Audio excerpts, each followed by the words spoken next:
Lapino had apparently managed to confuse the judge by arguing that he hadn't actually stolen a winged horse. He'd only sold it. But wait, where was the prison? The village was empty. Had everybody fled the ravens?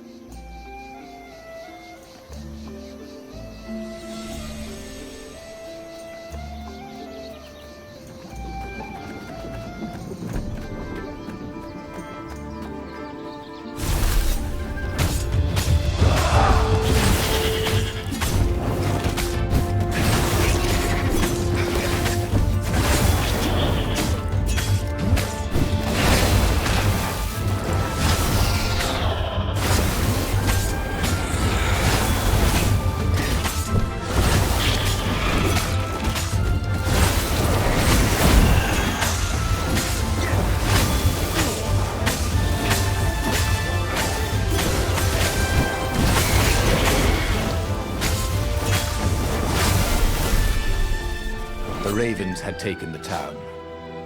Renato had seen villages emptied like this. All the people taken away to be sacrificed in the Emperor's secret rituals. Renato hoped the people were just hiding.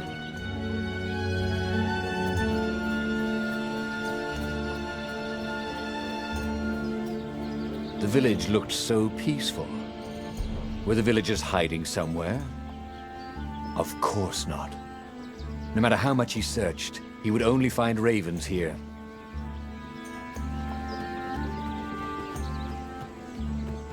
You interrupted story time! Caught the lead raven. Now we'll never find out how it ended!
Ravens were landing everywhere. The advance guard. He'd better get moving. If they got to Lapino first, they'd eat him for breakfast. Or a snack. Ravens weren't picky. If they got hungry, they sometimes forgot to interrogate their prisoners. Even top spies like Lapino. Well, unless he really was a traitor, obviously. Then they'd probably pin a medal on his chest.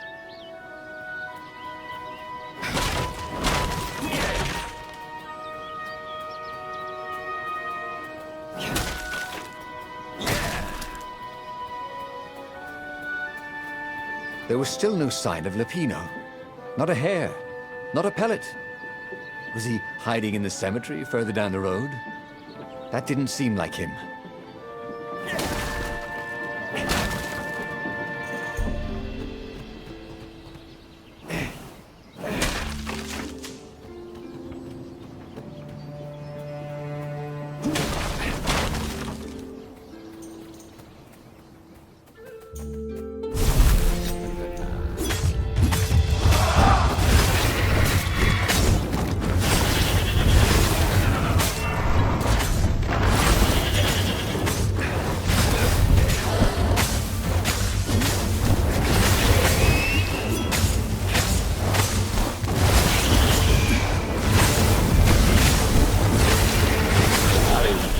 Around the room yelling, oh yeah, that's how we do it. It was something he liked to do, but only after he'd killed all the witnesses.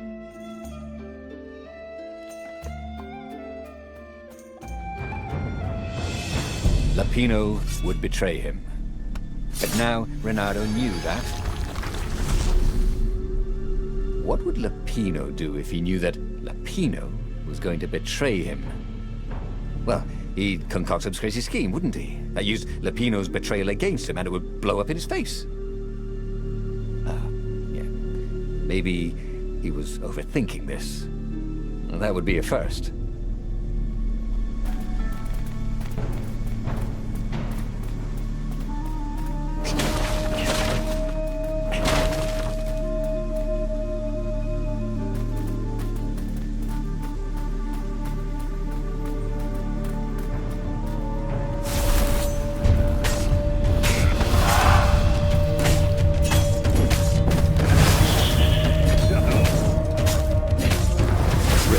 Smell any better dead, Renato thought.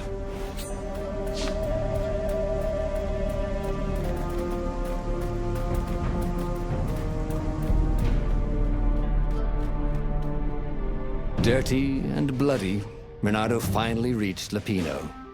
The rabbit was practicing his shuffle. Renato recognized the cards. It was Lapino's favorite deck. Oh, I thought you were in danger. I am. The ravens are coming. Oh, the prison thing. Right, yeah, we see this guard owed me 53 ducats, so we made a deal. They're very reasonable people, actually, for weasels. Now, I got a brilliant plan to kidnap Zenobia. We capture Zenobia, we find out what she knows, and that's the whole war right there. Easy peasy, lemon squeezy. Capture the Emperor's greatest general, who happened to also be a deadly sorcerer, and, oh, his only daughter? That would be worth it. And it would be nice to see her. He'd always had a soft spot for her. And he felt sure she had one for him. On the other hand, he could still get to the core of the Sky Ripper, even if he couldn't get the whole thing. It must have great power. Zenobia wasn't just the Emperor's daughter, of course. She'd been Renato's best friend in Sword Fu school. And you're still mad for her, the rabbit reminded him. The rabbit had a point, and Renato had a feeling she'd want to see him again. Who knows what could happen between the two of them this time around? She knows all his plans, chuckled the master spy. She won't give them up easily. She'll tell the interrogators, all right, said Lapino. Taking her would change the game, all right. The city was already under Zenobia's control. I had to admire her efficiency. Renato shivered at the thought of Zenobia at the mercy of the interrogators. Could he really turn her over to them? But this was war. It wasn't meant to be pretty.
This was the nice part of town, but the ravens had been through here.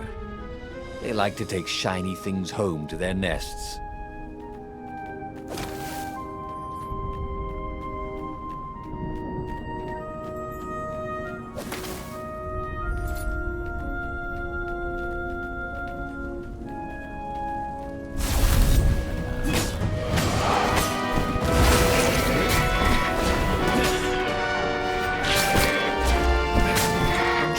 teach you how to fly.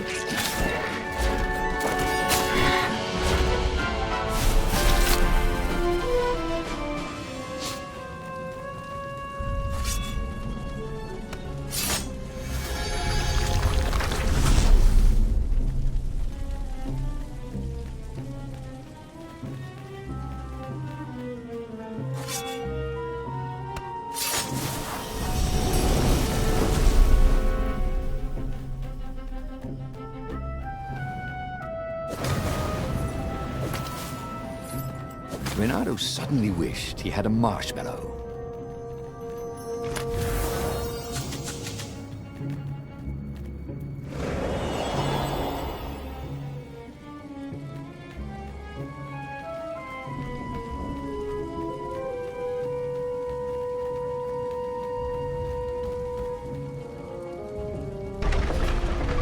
Why was Lupino urging him to capture Zenobia?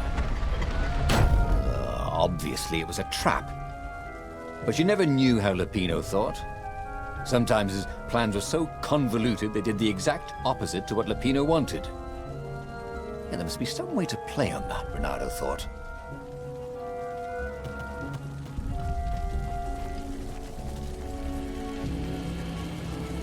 The market. It was going to be full of gogglers, wasn't it? Oh, it would have been so much more fun before the war. When the worst thing that could happen to you was getting fleeced buying a rug.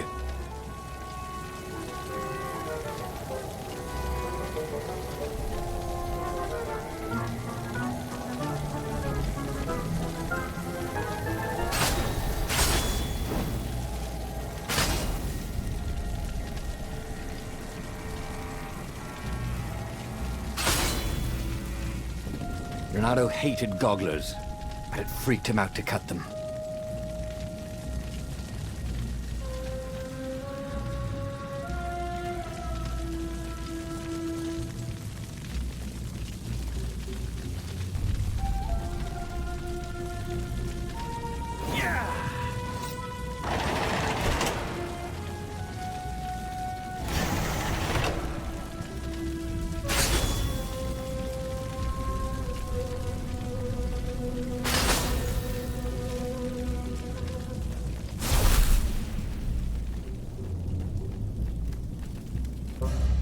So, what's this plan of yours? Use me as bait, said Lupino. And he outlined a slightly complicated plan that involved geese, a net, setting the Farfarer a little bit on fire, Lupino dressing as an old blind toad, and Renato hiding inside a monstrous watermelon. What could possibly go wrong? Thought Renato. Oh, this is gonna be fun, said Lupino, as he ran to go set up his marvelous plan.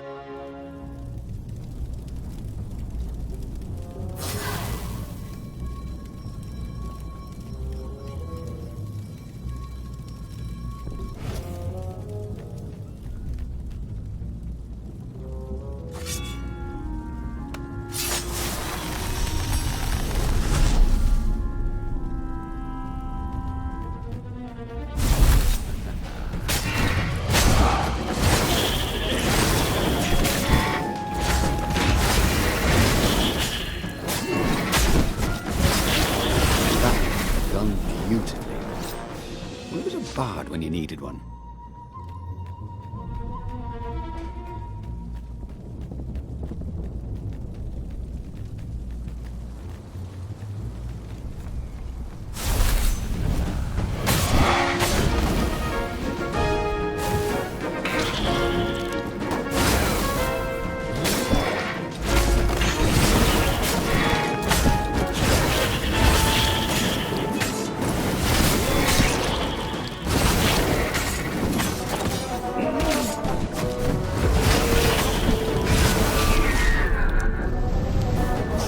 Renato felt new powers ready to blossom within him, or something.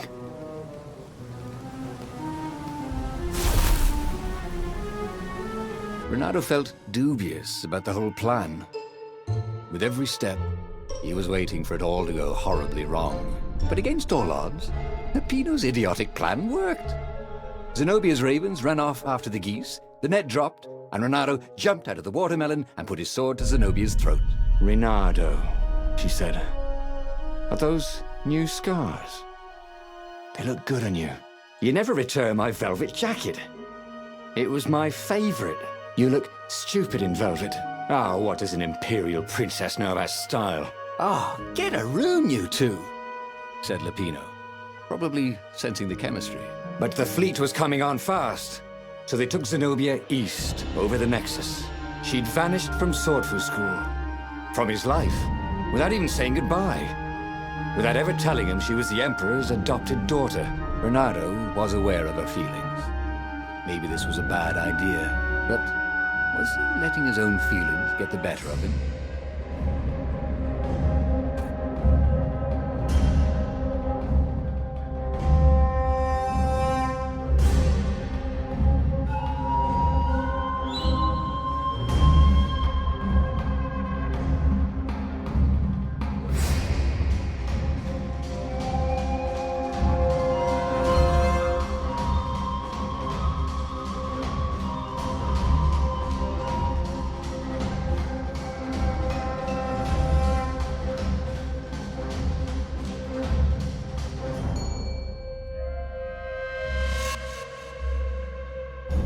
Ah, Lupino was right, Renato thought reluctantly. She knows things. She recognized his look. You're taking me to the interrogators, aren't you? She said, wide-eyed. And then she jumped, with horror. Renato saw Zenobia plummeting. Then he saw the Nexus below them. Cats always land on their feet. Ah, she'll head for the Imperial outpost, yelled Lupino. You have to catch her.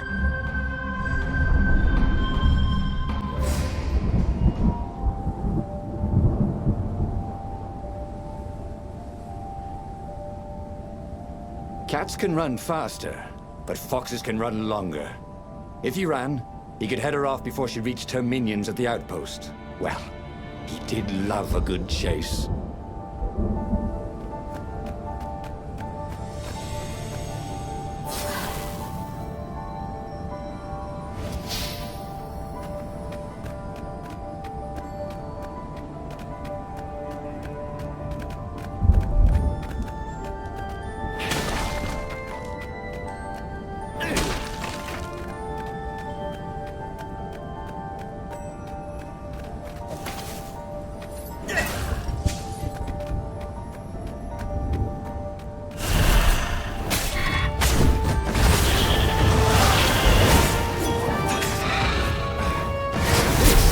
With the new aerobics craze, am I right?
Oh, hey. There's a couple of red spots on your feathers. Oh, wait. Not yet.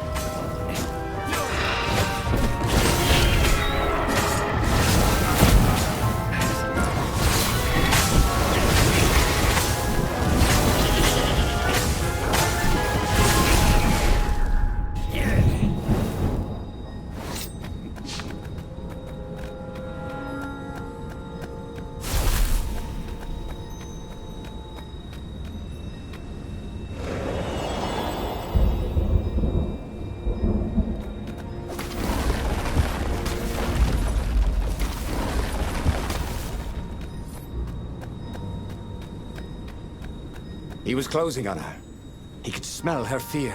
He tried not to think about the interrogators at the secret base. What did they do to her? Maybe it didn't have to end that way. Maybe he could talk to her.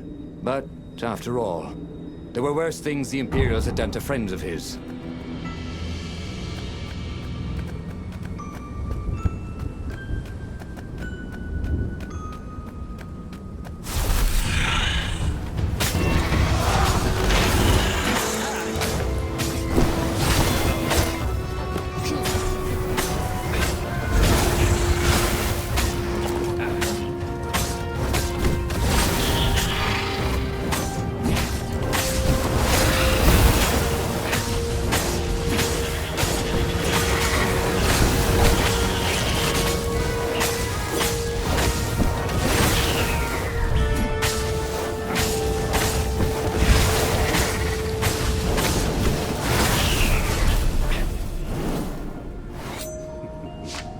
Renato reached the outpost. The Imperials there were no match for him. Soon after, Zenobia limped up the path. When she realized he was already in front of her, she didn't even try to run. "Oh, you left without saying goodbye." Again, he said, "Please, I'm enjoying this a little too much," she said, shaken. "Oh, spare us the chit-chat, would you?" said Lapino as he shackled her hands so she couldn't throw spells. She knows all his plans. All the way back to the Farfarer, Lapino nagged Renato about how the interrogators would pry all the intel out of Zenobia. How that would turn the tides in the imminent battle. All they had to do was take her to the rebel secret base. Renato didn't like to think about what the interrogators would do to her. Couldn't he just talk to her?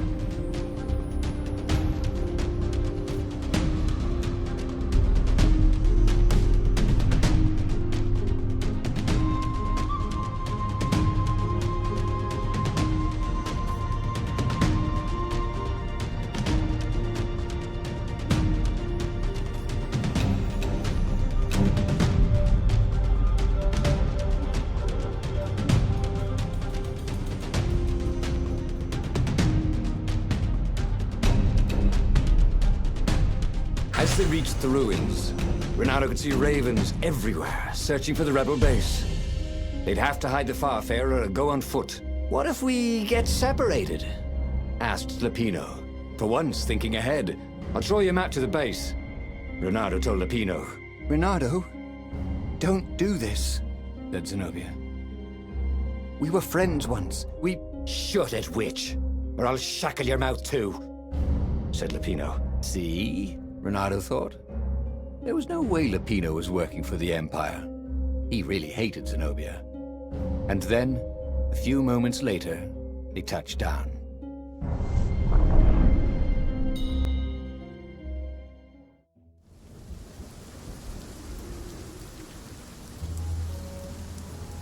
As Lapino pulled Zenobia off the Farfarer, Renato readied himself for the battle ahead.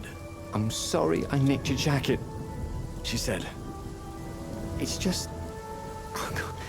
It's stupid, but... it smelled like you."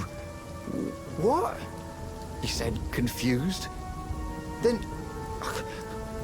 why didn't you ride? Why didn't you first speak?" "Oh, save the romantic nostalgia. Let's go!" shrieked Lapino. So Renato launched himself down the path to the secret base.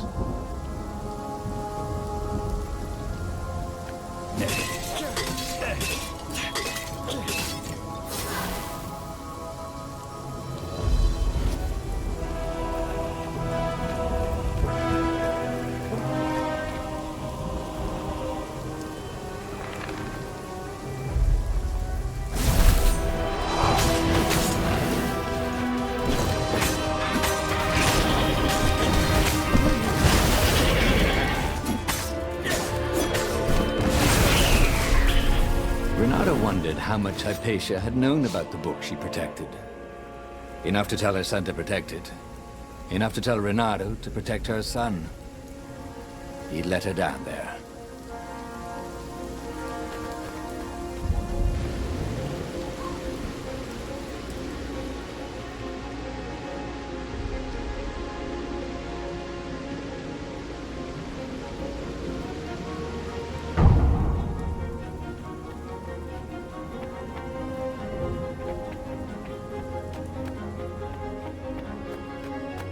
You guys ever eat fresh food? Because you don't smell like it.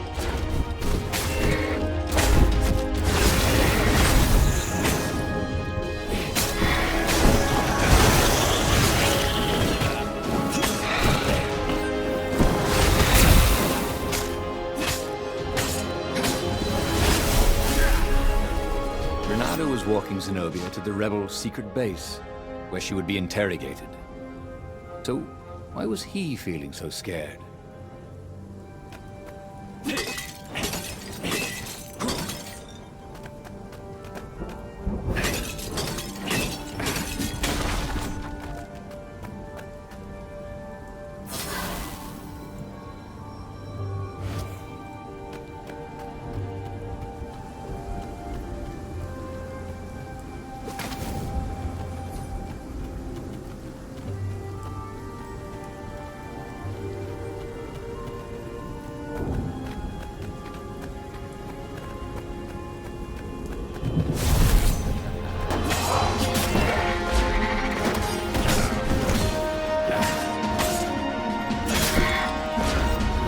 Time doing that, thought Renato.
They caught their breath. It's beautiful, she said, looking at the ruins. This used to be the library of Ubar, he said, before your father's ravens smashed it. Do we have to talk politics? She asked. That's not how I want to remember you, she said with an odd, wistful look at her face. She was as beautiful as she'd ever been, and as brave. Lapino huffed. They got back on the trail.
two eyes good.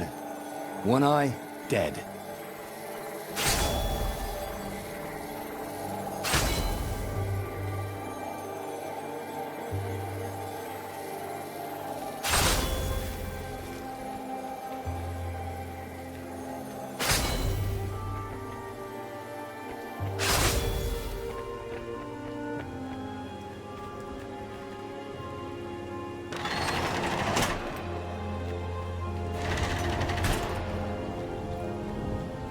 The long stairs. So he was close to the rebel base. Nothing was on fire. So far, so good.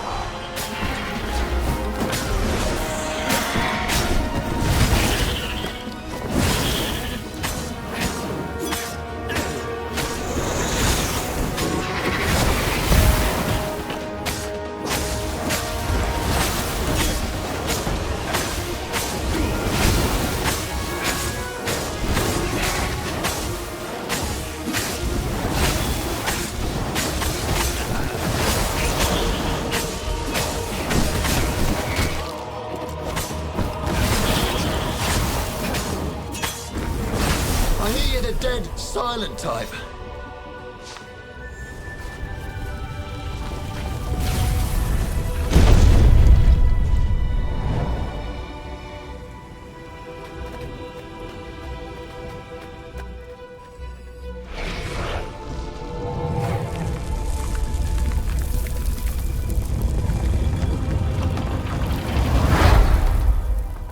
As they made their way to the secret rebel base, Renato felt strange.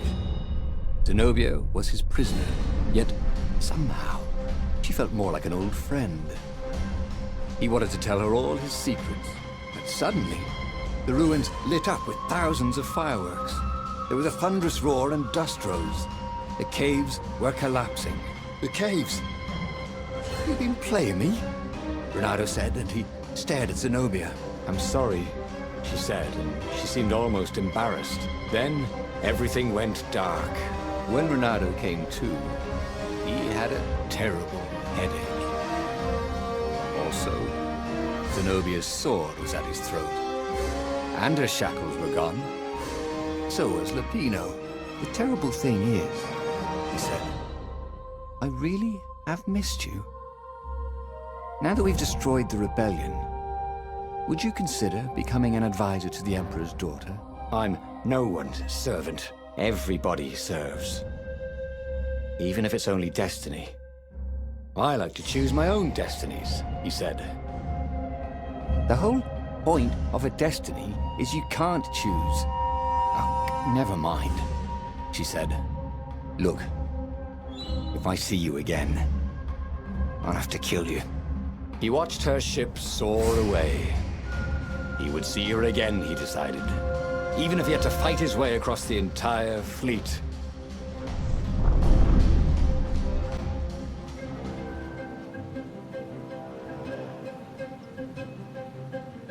The Imperial fleet was cleaning up the few rebel remnants. For only a moment, he thought about running. But heroes don't run, even when the world is against them. Even when their cause is hopeless, and their efforts futile, and pointless, and useless, and death painful and guaranteed, he's decided to stop thinking for a while.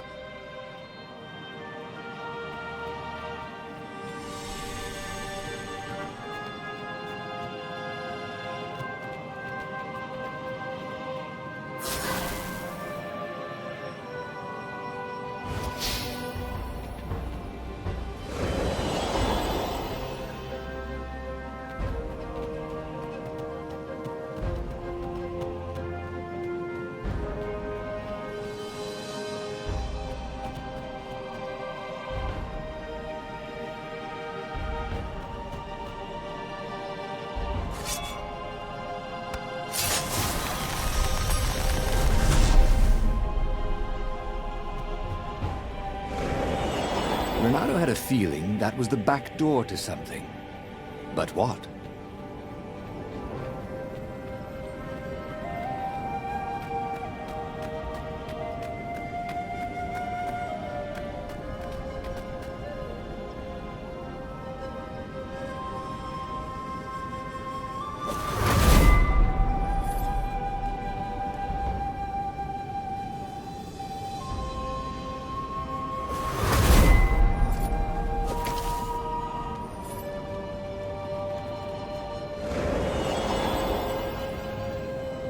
Renaro's arm was sore, his armor wet with raven blood.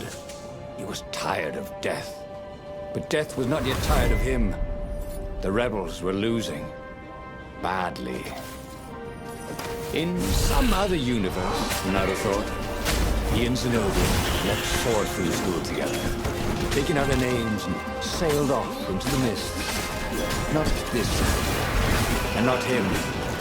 For him, there was nothing to do but forge ahead. Kill the Emperor and end this.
Soon he'd confront the Emperor.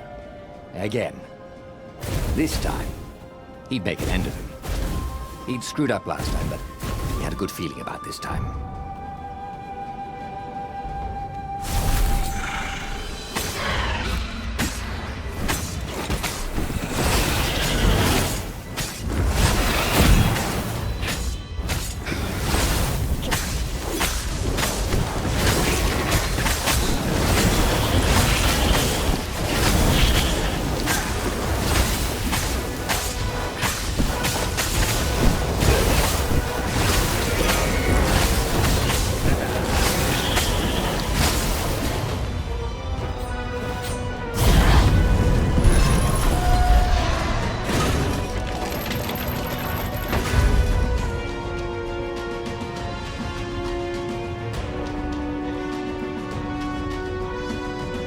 At last, he reached the Emperor's ship. Zenobia was there. "Why'd you have to come back?" she said. "Guess I'm just serving my destiny." He shrugged. "You don't even know what that word means," she said. "Do you ever wonder if things have been different all the time?" she said, and drew her sword. In the end, Renaro lay bleeding out on the deck. Zenobia sat by his side, upset. "What are you so upset about?" he asked. "You wouldn't understand. Why didn't you tell me you were going to leave school? I was afraid you'd convince me not to." "I guess I'll have to buy you a drink in the halls of the Valiant then," he told her, and then he was gone. He should go back to some of the choices he'd faced before. Maybe there were new paths that had opened up, like those doors he was opening up all over the map that took him to new treasures and around his enemies. And he hadn't learned anything new this time. He'd done the same thing twice, yet expected a different outcome.